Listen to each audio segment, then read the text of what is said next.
It's mortgage rates versus the federal funds rate. What the heck is the difference and why does it matter to you?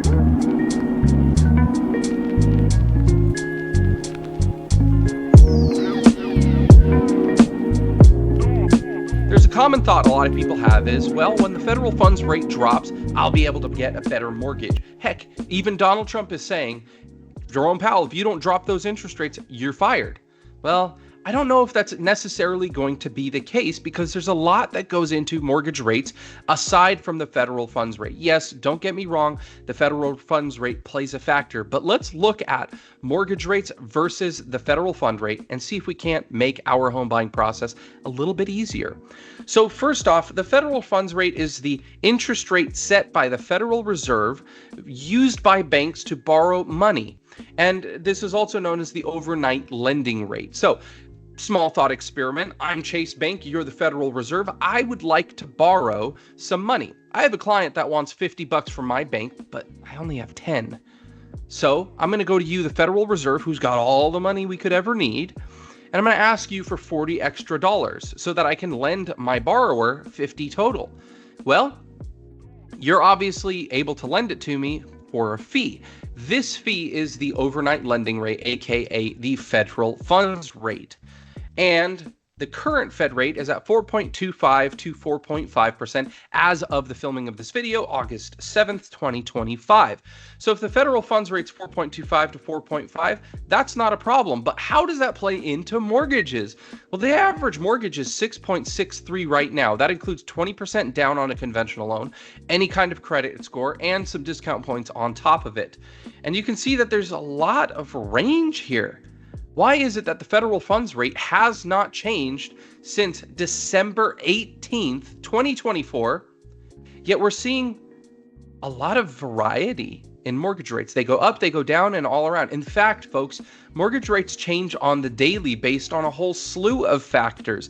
Some of those factors are intrinsic and extrinsic. And a mortgage rate is just a charge for a home loan represented as a percentage, and it's based on risk. This is the most important thing that you need to realize. Again, extrinsic factors such as inflation, recession, economy, home values, inventory, so on and so forth. And then we have some intrinsic factors as well. Down payment, credit score, first-time home buyer, debt to income ratio. All of these things influence your mortgage rate. That's why someone with a 680 credit score will get a more expensive interest rate than somebody who has a 780 credit score.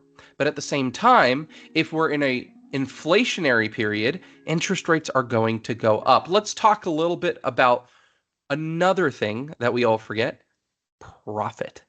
Profit is a huge aspect, and technically, profit is influenced by all of these factors, and the lender is going to base this on risk. So let's look at an example for right now. Lender profit. Current mortgage rate is 6.63%. No problem. We understand. We're going to take out the effective federal funds rate, which is 4.33% if we average out the 0.25 and the 0.5. That gives the lender a profit of 2.3%. That makes a lot of sense, and it's really not that far off. But you might be thinking, a profit of 2.3%? That's quite steep. And there have been other moments in history, COVID, where profit was not even close to that.